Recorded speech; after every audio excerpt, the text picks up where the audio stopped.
Clear Lake, Texas is one of the largest boating communities in America. There are 13 marinas in this small body of water, surrounded by 8 distinct municipalities. With weather conditions that provide year-round sailing, it's no wonder that so many people love to call this place home for their boats. Unfortunately, over the last few years, there has been an issue with people abandoning their older boats in the lake and causing navigational and environmental hazards. Recently, League City passed a 19-page ordinance. 70 of the Code of Ordinances of the City of League City, Texas, by adopting Article 5 entitled Vessel Residency and Nuisance Vessel Abatement related to liveaboard vessels, abandoned vessels, and derelict vessels. And I'm requesting first and final on it. Move to approve. Second. Motion passes 7-4, 1 against. We went to the League City Council meeting to express our concerns as liveaboards and boaters in the community. Do you know how to judge a boat's seaworthiness? Does the city employ anyone who knows how to judge a boat's seaworthiness? I doubt it. We help a lot of people, and that's just a liveaboard community, just who we are as people, okay? With only being allowed 3 minutes to speak, it really was not enough time to express our concerns on all the matters at hand. And unfortunately, the way that they wrote this ordinance, they conflated living on a boat with a derelict boat. We're going to link this document down below for you to read yourself, but the one thing that we want to highlight here is that the way that it defines liveaboards and liveaboard vessels is so vague that almost every boater in the area is going to be impacted by this ordinance. It also outlines an unfair permitting process that directly targets liveaboards, who are a small but important part of the broader boating community. We understand derelict boats are an issue. They're a safety concern, they're environmental concern. They are navigational hazards, they're not lit at night, there's some parts sticking out of the water, oil's leaking, diesel's leaking into the water, it's killing all the fish. Like, nothing good comes of a derelict boat that's sunk in the lake, right? So we are all for getting rid of those boats. I just want to say, Mayor, real quick, I believe that we do need some regulations for these marinas, especially the one on Davis Road, and we've had some major issues out there. Originally, it actually came out of just the abandoned boats in the lake, and that was about 18 months ago. And at that point, there was about 26 abandoned boats. Wow. And that obviously poses a variety of issues, from dangers with navigation. Some were sunk, and then environmental issues. They were leaking gasoline, leaking oil, and just generally messing up the lake. And we also had several high-profile incidents happen in League City. We had 2 murders in marinas in the last 18 months. And we realized we had an issue with kind of unregulated liveaboards on these boats. However, what's not fair is lumping in derelicts and liveaboard as if it's the same problem. In our interviews, we went to see these marinas firsthand, and we saw a lot of the things that the homeowners have been complaining about for years. But frankly, none of it is the tenant's fault. A lot of it is mismanagement of the marina itself, causing it to decay and cause damage to property. There's a general sense that the marinas either just don't enforce their own rules, or that the police are not allowed to enforce the laws that are already on the books. We kind of took the lead on it, and our legal department has worked with the General Land Office and worked with the marinas across town to come up with a policy that would address the abandoned boats, address the liveaboards, address the conditions in the marinas, and the environmental side of that as well with the discharge of waste. And so several months ago, we did a workshop, and we took some of the feedback from that and from council and from the marinas and the citizens again, and we refined the ordinance. And now we finally got it to a point where we thought it was good to go, and we passed it on Tuesday. Now, as you just heard Nick Long admit in his interview, they didn't get any input from the liveaboard community or the business owners in the Clear Lake area. So we reached out to the broader liveaboard community as well as some business owners that we know to give them a chance to voice their concerns about this ordinance and the deeper root issues that the city is trying to solve. Start with, if you want to introduce your name, and then your boat name, length, model, make, year, whatever. Okay. So my name is Dustin Dietrich. My wife and I live on a 40-foot Norman Cross trimaran. It's year 15 of us living aboard. Wow. So we've been living aboard for 15 years. I have a kid that this is all he's ever known. He's never known anything else. Our boat's name is Tanuki. It's the newest boat to us, obviously. Wow. And we've had it from Corpus Christi to Lake Charles. We've done a lot of the parades and 4th of July, Mardi Gras and stuff here on the lake on it. Good afternoon. My name is Michael Sample. I currently reside at the Seabrook Marina in Seabrook, Texas. We're under a covered slip, and my wife and I, will live on a Blue Water 51. It's a 1984 model, so as boaters know, your older boats tend to require more repair and maintenance, of course. I've been a liveaboard for 5 years, and ironically, I met my wife and married my wife. We met when she was a manager of a marina.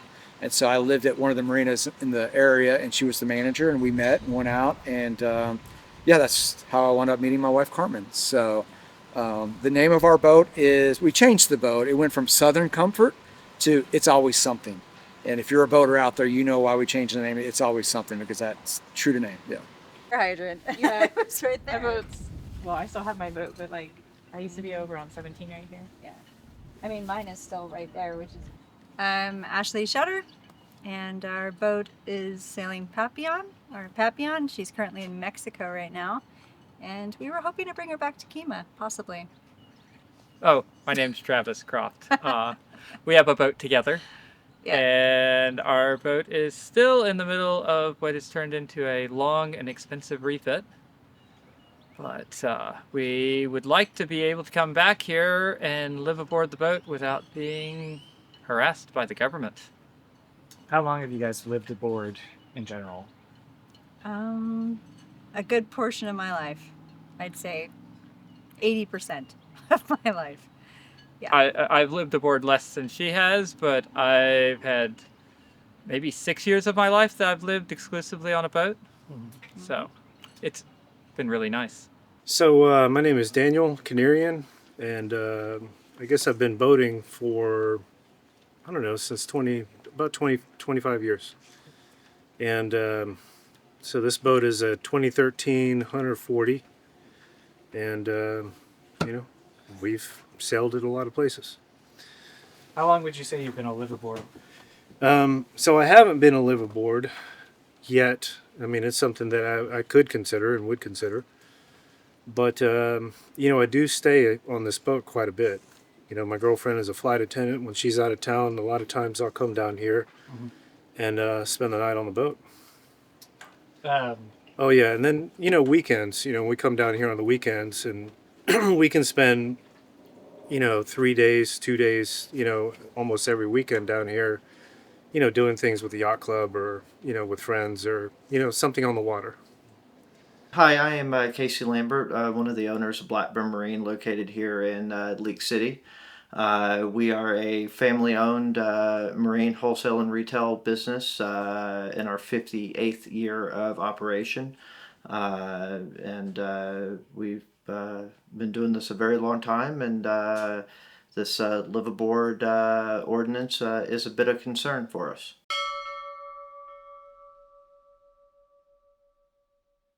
Most about being a liveaboard are so much, man. It's the day-to-day little things. It's waking up to the sunsets right here over the lake, or going to bed to the sunsets, waking up to the sunrises. The things that in a house the homeowners don't see, like we have a river otter that lives underneath the dock right here, and there's a falcon that lives on the mast right over my shoulder. Yeah. I'm actually surprised he's not there right now. And just being in tune with everything that's around us, when the tide comes up or when the tide goes down, or as the weather's changing. A lot of people don't understand barometric pressure, but that's something that we sense and know, and we know how the day and how the week is going to go by what nature's bringing to us. For sure, I know if I'm going to be busy at work or if I'm not going to be busy at work. Yeah. Well, the camera doesn't show it, but just being able, it's January, being able to come out on the back deck, sitting under the sun, it's 75, 78 degrees outside. The water's clapping, the fish are jumping, the birds are chirping. My favorite bird out of all of them is the osprey, and to be able to see them flying over and screeching out there, it's a very peaceful, quiet lifestyle. Community, the view, waking up with water, the basics, the ability to move your home if you don't like your neighbor. There's a ton of wonderful pluses. I love it for travel because you get to take your home with you, and it's much easier than going backpacking because I've tried bringing my home in a backpack and it gets really heavy. I think I reached about 80 pounds and realized that maybe I needed a different travel mode. I always thought that sailing was romantic. Fell in love with sailboats a long time ago, and I just guess I like the freedom of it. Just kind of like what it stands for, and just the fact that you can just sail away or just use the wind or whatever to propel a boat for free.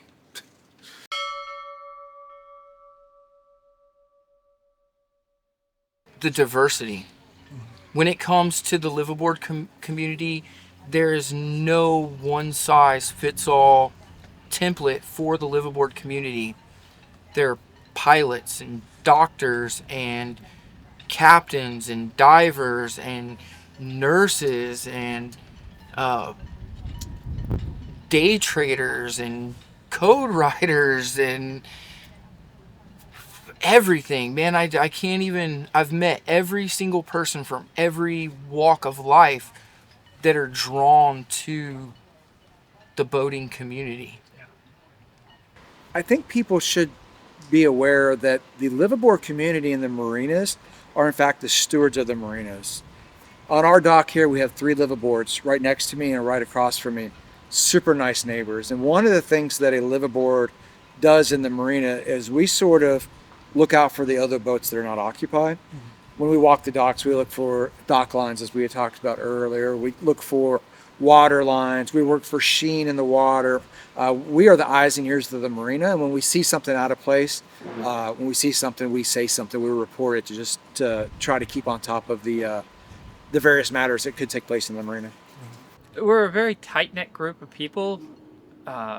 You see a boat that's sinking or having issues, and you're always going to go over there and help. You see someone coming into a dock, and you see a single guy on a boat or a single lady on the boat coming in, you're over there giving them a hand to tie the boat up. When there's been hurricanes, I've been out helping people get their boats tied up. Because a lot of people don't have the time in their life, but when you're a liveaboard, you're right here, and you have the opportunity to check and fix things that Communal. It's a very communal thing, because if other people aren't watching out for you and you aren't watching out for other people, it's really easy. You don't see that in a lot of neighborhoods much anymore. People tend to know everybody, and it's... Yeah, I've lived in neighborhoods where I didn't know my next door neighbor, and I've never been on a boat where I didn't know everyone on the dock. Yeah. And I think that's another thing that just makes being on a boat fantastic, is the community that you get that you don't get in a neighborhood. And we tend to be a lot of us tend to be jacks of all trades, so we know a lot of things and how to repair things, and always learning. So because we have to. I guess it's a somewhat of a tight-knit community. It can be. A lot of us are just like anybody else. Whether you live in a house or an RV or anywhere else, it's just a different way of living. And, most of us are pretty knowledgeable on, the laws and the rules, both local and on the water. And, we abide by them for the most part.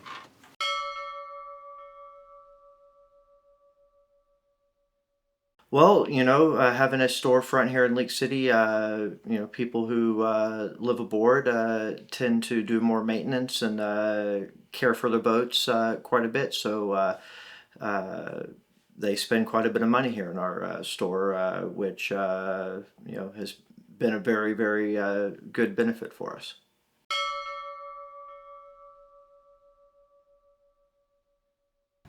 Two days before it passed. I became aware of the rumblings of something was going on the latter part of 2025. I would say August or September. That's when I sort of heard something about it. And then in November, they had a hearing on the ordinance, which then we had found out that they had brought it before the board or the city council. And then, of course, in December is when they voted it in. So this all happened really quick. It went from a rumor or rumbling to it was on the docket to the next month it was passed and ready to be enforced. And so it was, it was a bit of a surprise. Early December. I would say maybe a week before it passed, and unfortunately at the time I was out of the country. Probably about 2 weeks ago, 3 weeks ago. Today was the first day I read it, the whole 19 pages. I became aware probably mid-December, probably a week or so before the city meeting where it became known that it was passed.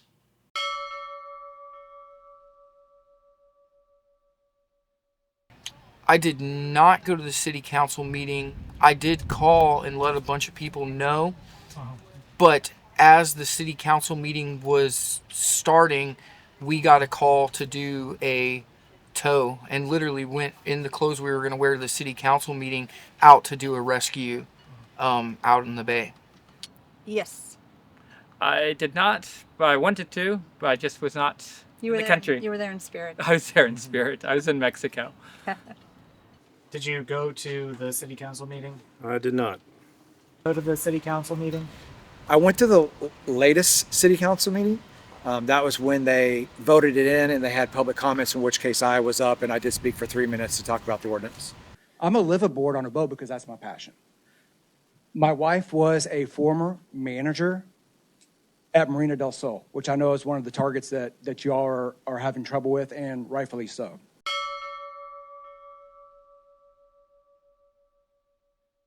Without naming specific names, I actually joined the committee. We're calling it Live, Live, and starting a nonprofit and seeking legal counsel and trying to organize a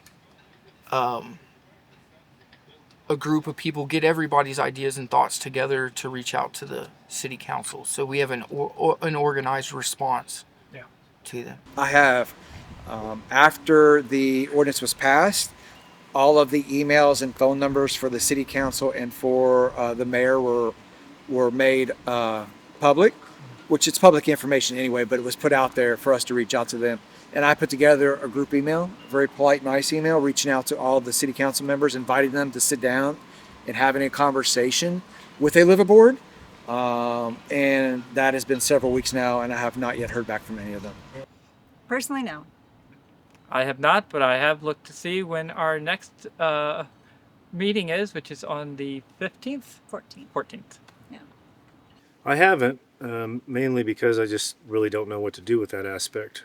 As of now, no, we have not. I've been back and forth on it, trying to do my research into every step of the ordinance to understand it a bit more before I reach out. And I do plan on sending an email or making a phone call to some of the city officials with some concerns. But I'm more or less trying to let it play out a bit right now to see what comes about it.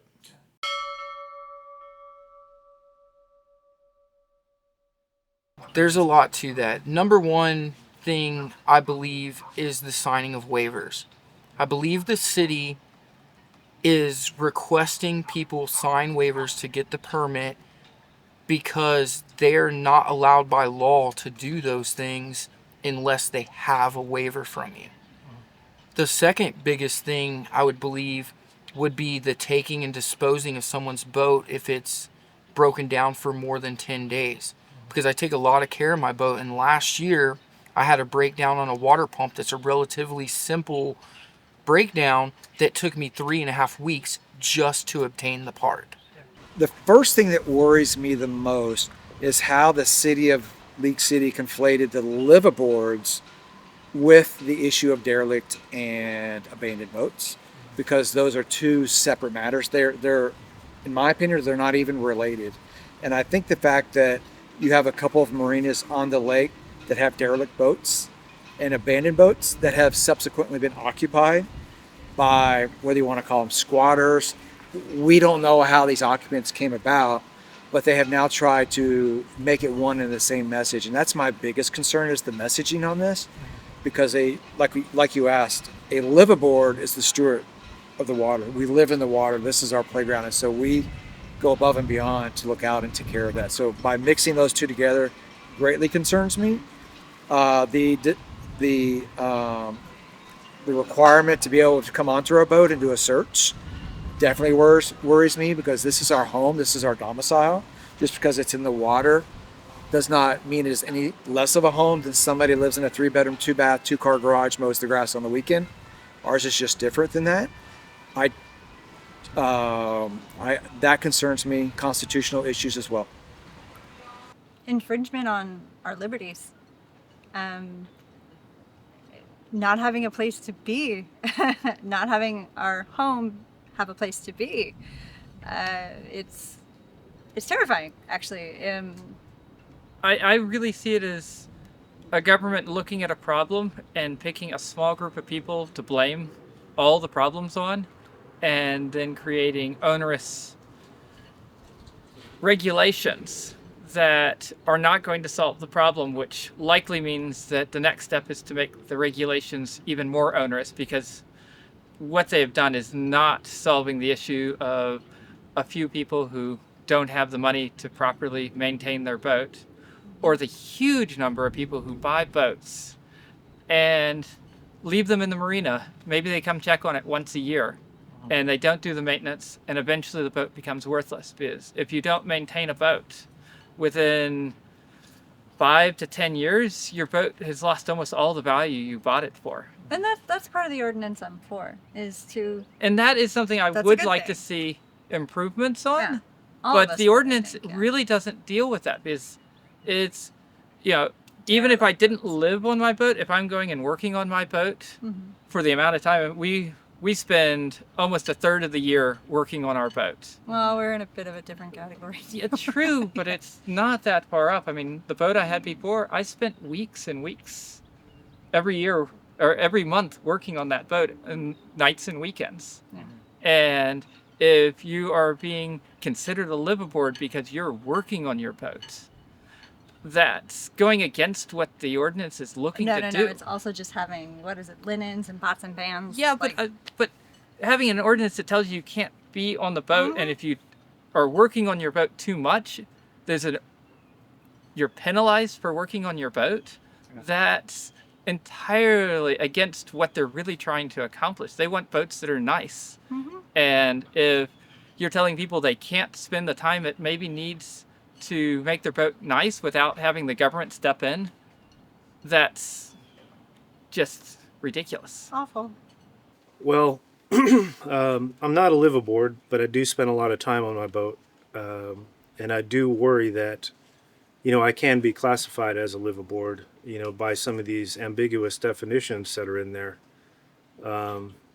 It's not about the fee or anything like that. I mean, I'm okay with the $150 a year. If that has to happen, that has to happen. But, the problem is the overreach, the draconian rules that we would have to live by, and some of the other definitions of what discharge would be considered.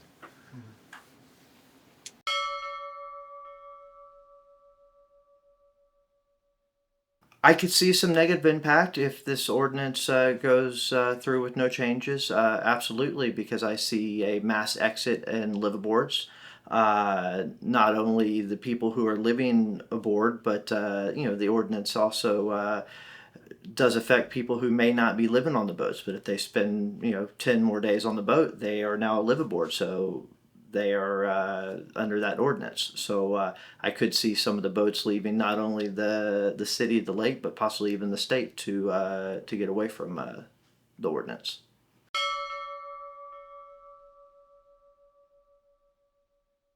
The root issue that's causing the derelict boat problem out in the lake is a bad chain of custody of boats. In the state of Texas, it's very difficult to get a title for abandoned boat. So once someone walks away from it, unlike a car, you can have an old classic car sitting in a field and someone can go and purchase it really cheap and go to the tax office and get a title for it, re-register it, and then they're more likely to put effort and time and money into actually restoring that vehicle than leaving it abandoned. But in Texas, with the titles in the boats, once a boat becomes abandoned, even if someone gets it for very cheap, after they obtain the boat, they cannot get the title very easily, and so the boat gets passed from one person to the next person to the next person without a chain of custody that's traceable. And so then the last person that finally gives up on it and doesn't want to work on it and doesn't want to put money into it because they couldn't legally take ownership of the vessel, that chain of custody has been lost and there's no one to hold accountable for the abandoned boats. And I believe that if that were changed, if the ability to get a title for an abandoned boat was made easier so people were more enticed to spend money and take care of the boat because they were the legal custodian of the boat, that there would be less of them abandoned out in the lake. I think the root issue is the poor management and poor enforcement of the rules by the marinas. There are a few select marinas that have existing rules. To let it be known, I lived at Marina del Sol at one point. At the time, the manager, Carmen, who is now my wife, was the manager. And there were rules that she had to enforce. You had to have insurance. You had to have a vessel that it was in decent shape. It was under power, that could sustain being plugged into the shore power, etc. And so, yeah, I have firsthand experience of actually being in one of the marinas that are now not enforcing their own rules against these derelict boats. I see that the root issue with it is a lack of affordable housing. When you look at the boats where people don't have money, I've met several of them here in Texas and several when I was in Florida, and it was always people who lost the ability to afford apartments. And when you look at people who are doing poorly and they are anchored out, because there are two types of people who anchor out. There are those who are traveling the world. They have a boat that they keep very well maintained. Yeah. And then those who don't have the money to pay for a marina. And both of those are an affordability issue. Yeah. And without solving the affordability issue of the area, the best that any of these ordinances can do is push the problem to somewhere else and not actually deal with the issue of people who don't have the financial means to live in a place that people should live.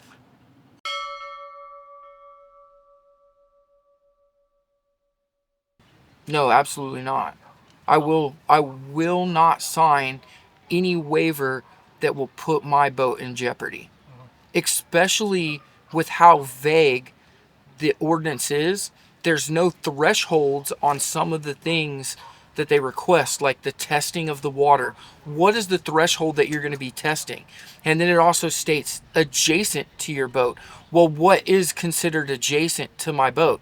And so without a defined definition of those things, and even if there was a defined definition of those things, that leaves a lot to be interpreted. And I'm not going to sign a piece of paper that's going to put something that I've put so much time and effort and love in jeopardy because of vagueness of someone that is ignorant to the actual situation and environment that it sits in.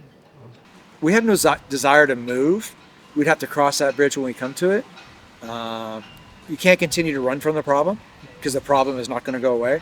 So that's why we formulated the committee, and that is why we're fighting back against this. And we're going to take this head on, any which way that we can. We're going to fight back against this ordinance.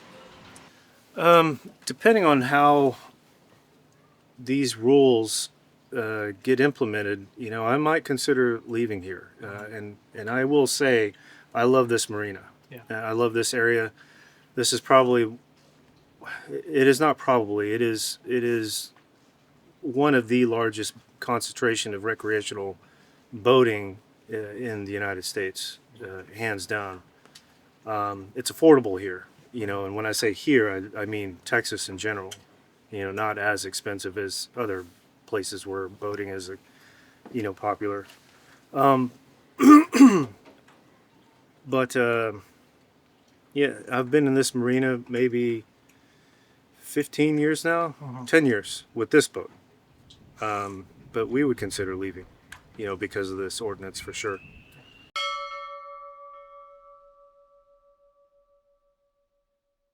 Everyone. There are already boats that have been abandoned that had people that were taking care of them that are gone. And those boats that had somebody taking care of them are for years. I've known for 2 years. I pointed to you 7 boats down this dock alone that there has been someone staying on them. Someone has been pumping them out. Someone has been keeping the electricity hooked to them, has been keeping them from sinking, maintaining the dock lines, because they don't want where they're staying to be blown away. Since the ordinance is passed, it has an intimidating tone to it, and so those people just immediately up and left. And so now those boats are not being taken care of. And that goes back to the custodial chain that I was talking about. If those people actually had custodial rights, if they had a legal ownership of the vessel, which I know a lot of them probably would have gone and gotten, bonds or whatever to get titles, just like you would a car for those boats. And if they were able to do that, they would have put more effort into the boats and they would have been more enticed to stay once the ordinance passed.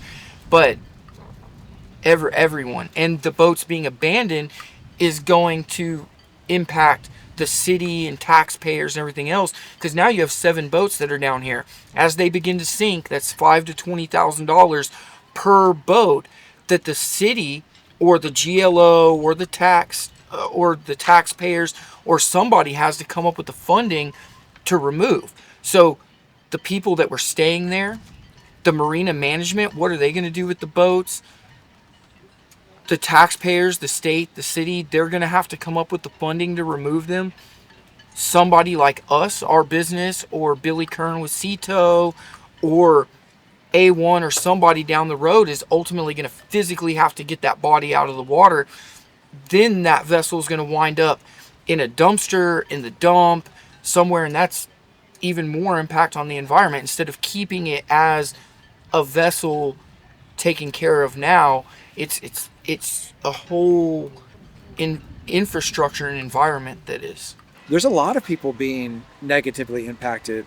Mr. Brown over at Waterford, he is relocating. I mentioned that he's relocating.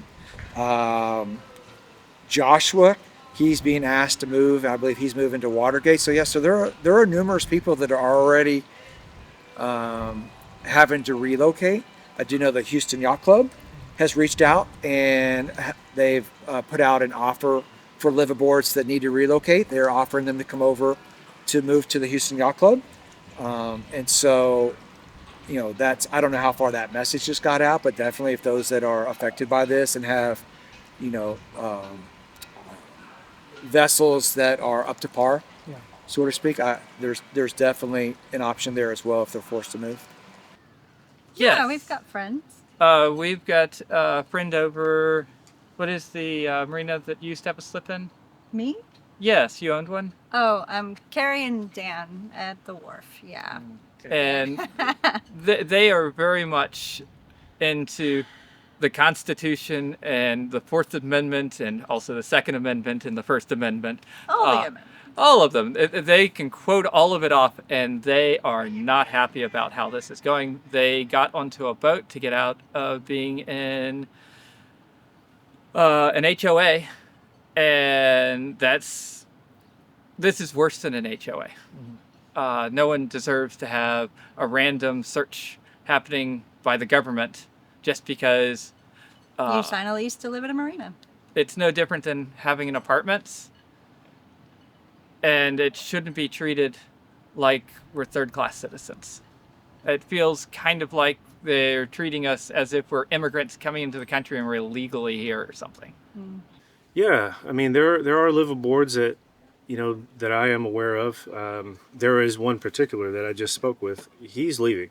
He's going to the north side of the lake for now.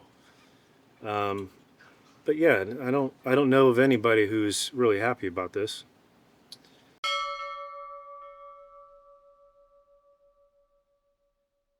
This is going to impact the Clear Lake and the League City community in a huge way. If you look at the City of League City's logo that was adopted in 2019, has sailboats incorporated in their logo. And that is because this community revolves around the sailboats and the boating community. When we do Yachty Girls, how many people attend the boardwalk? When we do the Christmas parade, how many people attend the boardwalk? When we do the Outlaw Challenge, when we do the Blessing of the Fleet, all of these events bring thousands of people to the area to a tourist attraction. Then the number of liveaboards that live in the lake bring more revenue to the marina than a non-liveaboard slip. Because not only do we pay the slip fee, but we also pay a liveaboard fee. Liveaboards are more likely to rent a dock for their tender or their dinghy. They're more likely to pay for laundry services and the Uber Eats and to go out to the local restaurants like Sundance and Jackie's Bar and Grill and Opus and all those places, not to mention Randall's and Walmart and Arlen's, and all these places are going to be impacted. And that's not even bringing in how much of the marine repair facilities rely on liveaboards. They may work on all boats, but if you're not living on your boat and your boat breaks down, you are not in a rush to repair that boat because it's recreational. But if you live on your boat and you have a repair, like you have a leaking through hole, you have a bent prop, you have a belt that's busted, one of these things that needs to be serviced, as a liveaboard, you're going to spend that money faster and you're going to spend more money. And so the marine repair facilities like South Texas Boat Works, Clear Lake Marine Center, Seabrook Shipyard, True North, Elite Diesel, Blackburn, West Marine that are selling parts, all of these places are going to be impacted in a huge way. And those businesses are the core of the community of League City. This city wouldn't be here in the manner that it is if it wasn't for two things.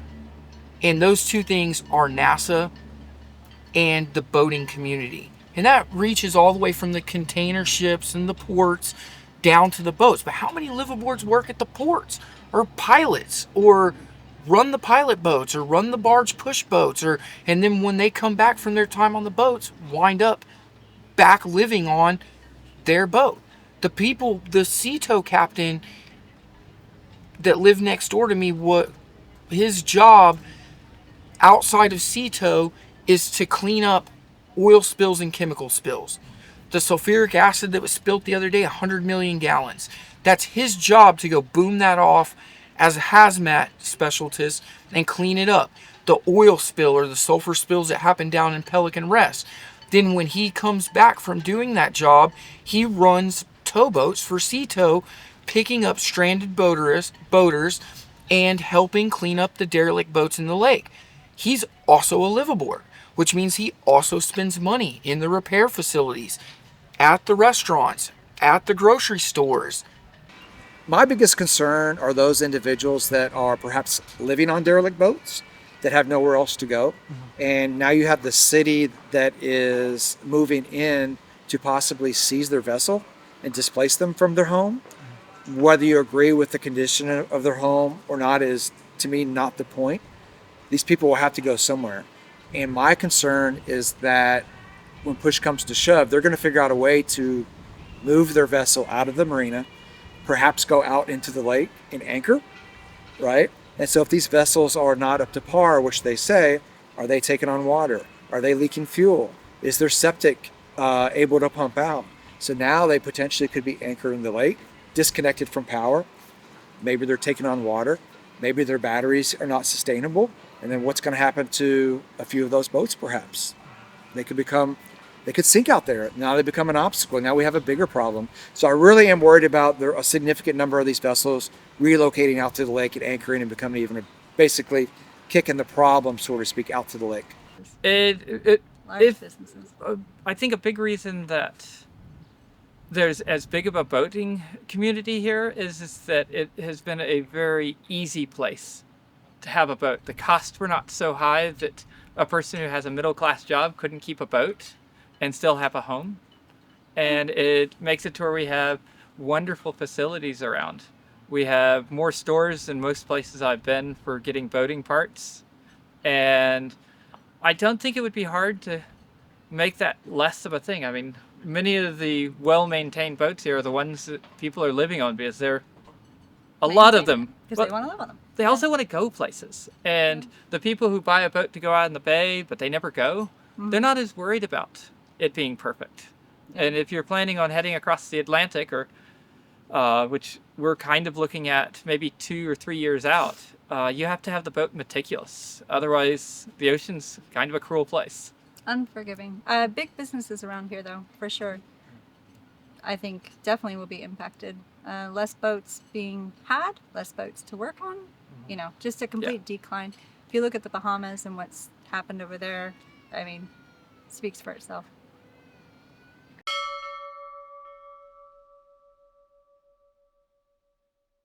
I haven't heard anyone in the boating community support the ordinance as it is.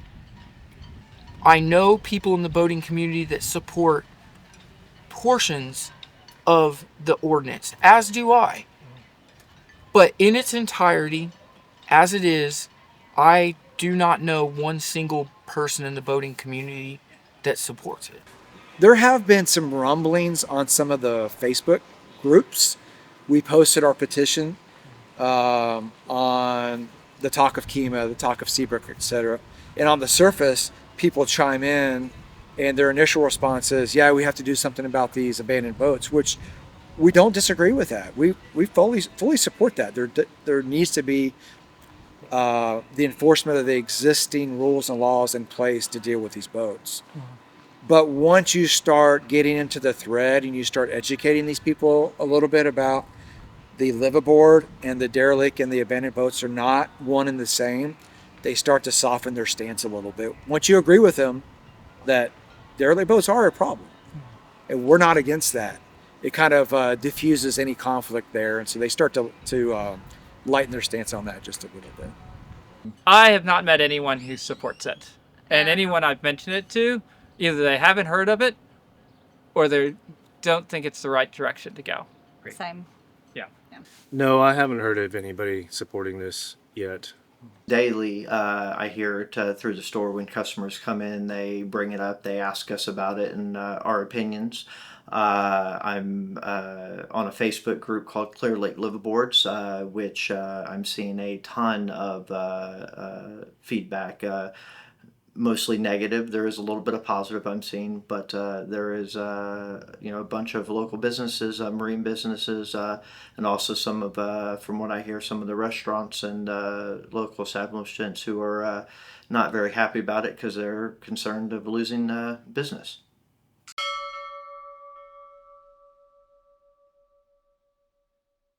every single provision that's in the ordinance needs some sort of revision. There isn't a single provision in the ordinance that can stand as it is. Outside of Liveaboards, what do you want the general boating community of Clear Lake to know about it? While I have my own personal opinion about that, I think first and foremost, the city needs to be willing to sit down and have a conversation. At the last city council meeting, Councilman Cruz said to us that this is not an attack on the liveaboard community, that if our boats are up to par, that we don't have anything to worry about.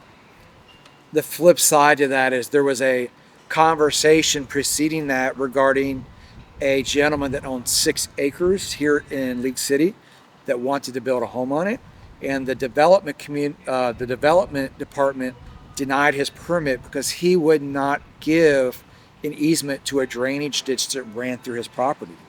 He said, no, there's never been a problem since that drainage ditch had been there in the 50s. So he didn't feel the need to give them that. And so what happened was that the development department simply didn't grant his permit. And this went on and it went on. I guess they got their feelings hurt because somebody wouldn't, bend the knee to them, to the point that the city council had to get involved to override that decision. But then what bothered me even more about that was then the mayor and city council immediately dove into eminent domain. They started talking about, well, we can seize that if we need to in the future. And they had no hesitation about going down that direction. And so then when Councilman Cruz made that comment, a big red flag went off on my head, because we already experienced the city getting its feelings hurt and stonewalling somebody, to then turn around and say we have nothing to worry about. I have a lot to worry about just based on those 2 interactions. There needs to be caveats. There needs to be amendments made to certain rules, and so, other than the ones that need to be struck from the record, period. But there just needs to be things in place that protect us as liveaboards. And there's a defined line between people who maintain and who don't, and those who do are happy to do so. And I just think I think the rules need to be set up to where they don't take just a certain group of people and a blanket statement of... It needs to be more of a blanket statement. If you look out here in this marina, maybe 1 in 10 boats has someone living on it. And other than the fact that you might see shoes sitting out on the dock, it's hard to tell who's a liveaboard and who isn't. Well, there's shoes there, so they must live on it. Oh, they're probably a liveaboard if there's shoes on the dock, because you never want to have shoes on the boat. Yeah. The issue I see is the ordinance does not go into the root cause of what leads to a derelict boat. And the root cause of a derelict boat is a nice boat that is neglected. Nobody there, nobody caring. And there's simple things I think that might be doable, like require marinas to have boats pull out every 3 or 4 years. And if a boat quits pulling out, I see that as a reasonable point to have the potential of a fine. Mm-hmm. Because as boats get ignored... What if you have a diver on your boat? What if there's... Anyway. I know, but even if you have that, a bottom job should be done like every 3 or so years. And if you pull the boat out, you're able to... So you're saying we should be able to provide maintenance records to the marina that we are doing A, B, and C? Once every 3 years. Yeah, because a bottom job lasts 2 to 3 years. Yeah. At the end of 3 years, it's starting to need something, and then have things in it which would allow you to have maybe an extra 3 to 6 months if you're rebuilding your engine. Mm-hmm. And leaving the dock isn't possible at the moment. Mm-hmm. But it's the sort of thing where I feel like a marina could have it in their requirements, and the city could ask people to do it. And that way, all the boats that are sitting here, because I've seen boats that sit for years and years and never are touched. When I was with my previous boat, the people around me said I took my boat out more than everyone in the marina combined. And even though it didn't look like the maintenance was being done there. Oh, I was doing lots of maintenance. It was on the inside of the boat. I needed to take it out to paint it, but you have to pull it out of the water because they won't let you do the sanding and painting. Well, you can paint, but you can't spray. So And- that brings up a whole other subject. What if a boat looks not so great on the outside, but inside it's quite lovely and nice? Oh, I just want to make sure Maintenance. that maintenance is being done. So floatable safety maintenance. And if a boat has to come out of the water and return to the marina by its own power, because all marinas require boats to be able to move by their own power. Yeah. And it's, I don't know, it's difficult to come up with regulations which solve the problems without creating their own issues. But I do believe that something which also very much looks at the owners of boats, who are 90% of the people out here that don't live on their boats, but more often than not, my last marina I was in, the boat next to me never saw the owner, and the boat actually came untied and hit me. And when I went to the marina, it turned out the owner had quit paying, hadn't been to the boat in years, and a few months earlier had quit paying, and also quit paying his insurance. The marina so I got nothing. seems to not care as long as they get paid. Yeah. Is that what you're trying to say? That's generally the thing. They've paid their bill. We don't care. Possibly. Yeah. All right. And Did that answer your question? Yeah. You've got lots to edit out now. Well. Well, for starters, let's say the ordinance goes forward. I believe that a lot of the sections need to be rewritten so that it's not so generalized and it can be more specific, more targeted, less ambiguous wording. What changes should the city make to the ordinance? It's a 19-page document when you print it out. There are so many changes that need to be made. There are a few that really strike me as a negative. One being that if you are a Liveaboard, you must sign over to allow a city official to come and inspect the boat at any time. The city official should have no right being on your boat. The ordinance states that your vessel must pass a Coast Guard inspection. If that Coast Guard inspection is not good enough, what is a city official with no maritime background going to be able to tell us? So that is a big negative in my eyes. There's also some regulations on you must have insurance and a towing endorsement stating that your vessel can be towed at any point. I agree with the insurance. I think if you have a vessel, you should have insurance, but you shouldn't have to have a towing endorsement to have the city tow your boat at any reason that they want to.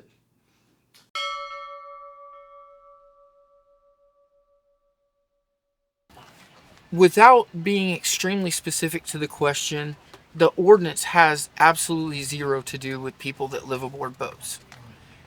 In the sense of safety, health, and sanitation, the way they described. This was literally a push by 3 wealthy homeowners that have greased the pockets of politicians and developed a narrative that is basically a lie or founded on portions of the truth and use that to make it seem like it was about safety, health, and sanitation.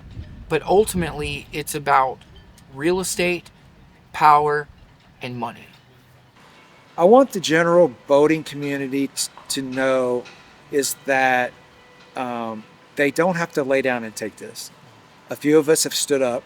We've formed a committee. I put a petition out there. It's been about a week. And we've had signers to this petition from Australia to the Netherlands to Brazil to the United Kingdom to the Bahamas. So the word has spread. We've even had individuals in Florida that are fighting an overreach ordinance in Palm Beach County as well. We've been in conversations. So the point of this is that if you are a liveaboard, you need to stand up. You need to exert your rights. You need to stand with us, and you need help. You need to help us through this process to try to put a halt to this ordinance. We hope this involves having a conversation with the city and does not require legal action. But like I said, I've yet to hear back from the city, so we do not know where they stand on this. And I want this to be understood that we're extending an olive branch to the city to say, have a conversation with us. And they have yet to do that. I would like them to know that there's very little in the ordinance that I see that is going to help with the derelict boat issue here. Because it's only looking at maybe 10% of the boats here. The majority of the liveaboards I know spend a lot of time doing maintenance on their boat. They live on the boat.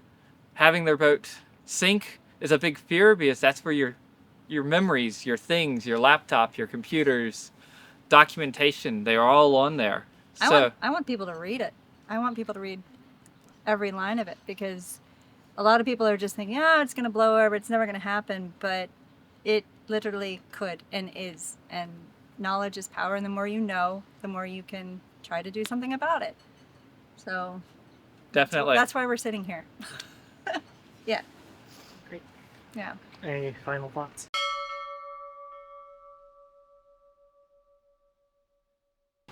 You know, I think all of us that are a part of the liveaboard community agree that we live on a boat because this is a lifestyle that we choose. It's not out of necessity.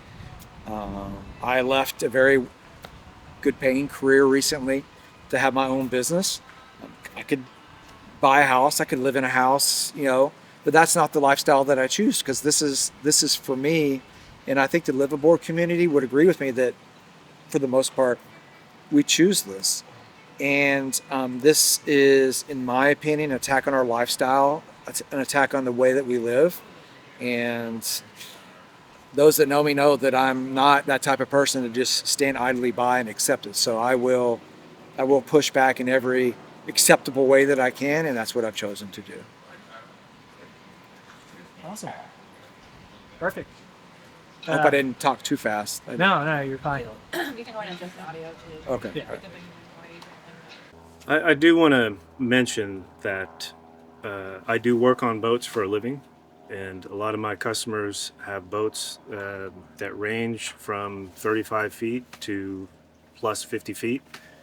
And the cost of these boats when they were new or their current worth, somewhere between $150,000, $75,000 starting, all the way up above $1 million. And some of these people, some of my customers, live on their boats. So what I'm trying to say is some of these boats are more expensive than, your average house. And, I don't know who you're trying to get rid of. I don't know. Yeah. Edit that, whatever. I just think it's awful having grown up here. And this is home base, and to potentially not bring our home here is awful. It's actually changing what we're thinking of where to go with the boats, because if what they're doing there and they are successful in expanding this to the other marinas, this is no longer a place that feels friendly. I don't think I would want to bring the boat back to Clear Lake because of this ordinance, especially if it expands. And we're not the only ones. We know people that would like to stop here, and they may not because of it. So, yeah. I just Boo. Boo. I've seen on the boating forums recently that someone just this morning was asking about locations to bring their boat, and people were pretty unanimously, and they were not even looking to liveaboard, but were suggesting against going to Leak City, any of their marinas, because of this ordinance. And also pointing out that this may become an area where owning a boat becomes a place you don't want to bring your boat. And they're moving in a house, they wanted a place to keep their boat. But the idea of having limitations on how much you can work on your boat. Well, that's been happening for a while, but yeah. Well, the work that you can do is limited, but having an ordinance where you give up rights to be given the ability to work on your boat Yeah. more than a few days a month, is a reason not to come here. Yeah. So if you want to lose a lot of money due to this community, I mean, I would say the majority of Kemah, Seabrook, we are a boating community. And if this happens, you're going to lose a lot of money. A lot of money. And if you want that to happen, feel free. So. Yeah. Yeah. Okay. That's it. Thanks, guys. Yeah. All right. You know, as long as the boating community, Liveaboards, and other marine attendants stick together and stand up to the city on making some changes to this ordinance, I think it's going to be very positive for us. We wanted to use our YouTube channel as a platform to raise awareness on the situation and this 19-page ordinance that takes effect in 2 weeks. If you would like to help or read more about it, we have all the links posted below. Please sign the petition. Reach out if you have any commentary you would like to share. Talk to the community if you know people in the area who own boats, who work on boats, who live aboard on boats. Communicate with them. Let everybody get involved. This is everybody's time to really dictate how the law is going to form. And if you don't think that because you're not in League City, it's not going to affect you, once this takes effect, it's easy to just copy and paste the next city over. We understand that a lot of people might not feel comfortable speaking out about this issue, but unfortunately, the target's already been painted on your back. Pandora's box is already open. If we don't speak up about this, they will take everything that we have worked so hard to build, and they will not lose one wink of sleep at night. We are going to be making more of these videos in the very near future, talking about this issue as it develops. If you or somebody you know has any thoughts or feelings that they'd like to share, please reach out to us on Facebook or Instagram. We'd love to talk to more people about what's going on and make sure that our voices don't get drowned out by all of the noise.